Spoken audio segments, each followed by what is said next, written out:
Equilibrium. Last lecture में हमने पढ़ा था characteristics of chemical equilibrium, chemical equilibrium होता क्या है, उसके करेक्टरिस्टिक्स क्या होते हैं। आज हम पढ़ेंगे टाइप्स ऑफ केमिकल इक्विलिब्रियम। तो सबसे पहले आप मेरी वीडियो को लाइक कर दीजिए, शेयर कर दीजिए एंड सब्सक्राइब जरूर कर लीजिए, जिससे मेरी नेक्स्ट वीडियो की नोटिफिकेशन ऑटोमेटिकली आपकी स्क्रीन पर मिल जाएगी। तो चलते हैं बच्चों, बिना टाइम वेस्ट करते हुए हमारे फर्स्ट टॉपिक की तरफ, जो है टाइप्स ऑफ केमिकल इक्विलिब्रियम।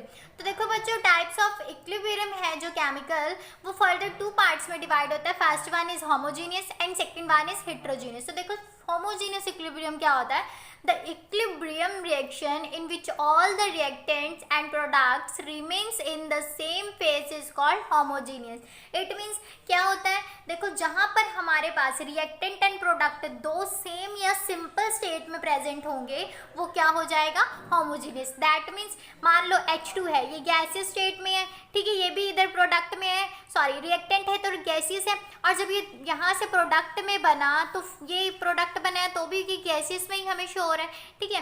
तो क्या होता है, दोनों में सिर्फ एक ही फेज प्रेजेंट है, गैस रिएक्टेंट में भी है, ठीक है, गैस प्रोडक्ट में भी है। That means it is a homogeneous equilibrium, ठीक है। तो सेकंड हम बात कर लेते हैं हेटेरोजीनियस इक्विलिब्रियम की। क्या होता है? The equilibrium reaction in which all the reactants and products are not in the same phase is called a heterogeneous. That means homogeneous में हमने क्या देखा कि सिंगल फेज प्रेजेंट होता है, ओनली वन फेज प्रेजेंट, ठीक है।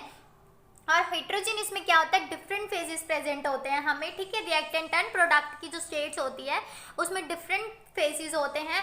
It means for instant and reaction involving both gases and solids would be a heterogeneous system. That means for example, अब देखो यहाँ पे एग्जांपल है, ये रिएक्टेंट सॉलिड स्टेट में है, ठीक है, ये सॉलिड स्टेट में है, एंड दैट CO2 है जो हमारे पास, वो गैसीय स्टेट में। It means different different states हो गई ना, मतलब एक ही स्टेट तो नहीं है, डिफरेंट डिफरेंट हो गई। होमोजीनियस में एक ही स्टेट थी। दैट मीन्स हेटेरोजीनियस में डिफरेंट डिफरेंट टाइप्स की डिफरेंट डिफरेंट होती हैं, ठीक है।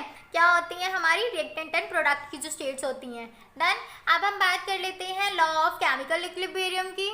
तो देखो बच्चों, लॉ ऑफ केमिकल इक्विलिब्रियम क्या होता है? That means law of mass action. Law of mass action मैंने बताया था आपको, जो रिवर्स में एप्लीकेबल होता है, इन रिवर्स में नॉट एप्लीकेबल होता है। डन। तो क्या होता है? At a given temperature the rate of reaction at a particular instant is proportional to the product of the mass active masses of the reactants at that instant raised to power, which are equal to their respective molecules in stoichiometric equation describing the reaction. That means क्या होता है? देखो mass of law जो है, mass of action law है, वो क्या था? 1864 में डिफाइन किया गया था। डन।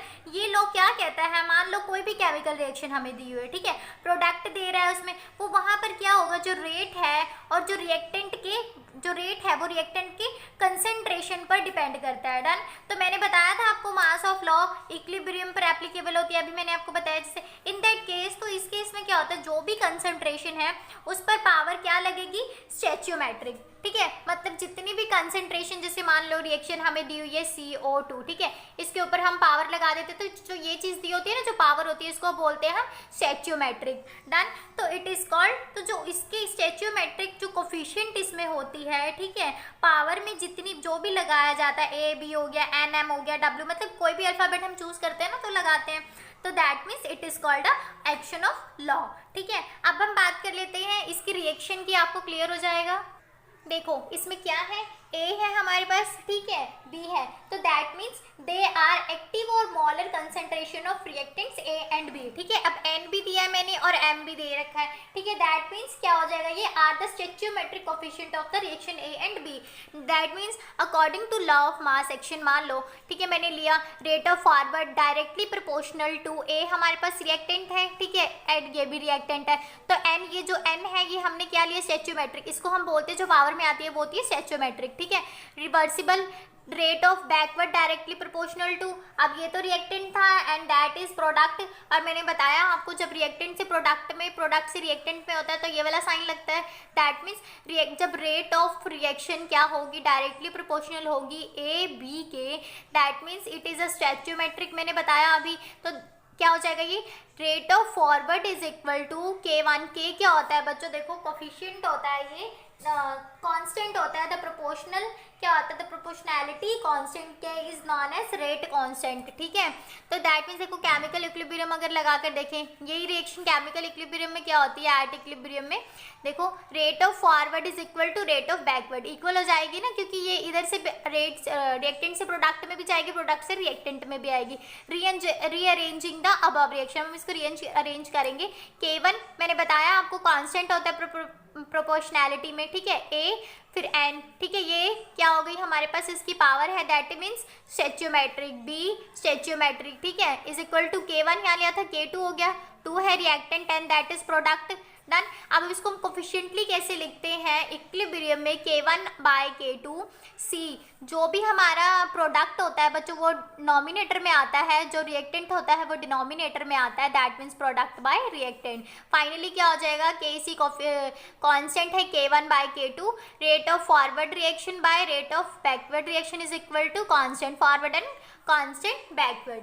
दैट मीन्स क्या हो गया कि दे आर एक्टिव मासेस और molar concentration of reactants AB and NM and M and A are the stoichiometric coefficient of reaction A and B. It's a proportionality constant. K is known as the rate of reaction. Done. अब हम देख लेते हैं equilibrium concept in terms of pressure क्या होता है। It is denoted by Kp, means ये partial pressure होता है जब हम K और P लिखते हैं, ठीक है। P मींस पार्शियल प्रेशर हो गया, K हमें पता है constant, it is denoted by Kp।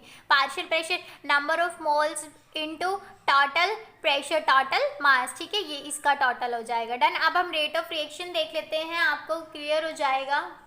देखो that is first one is average rate, हम इसे AR में प्रेजेंट कर सकते हैं, मींस एवरेज रेट में change in concentration with respect to time taken, ठीक है।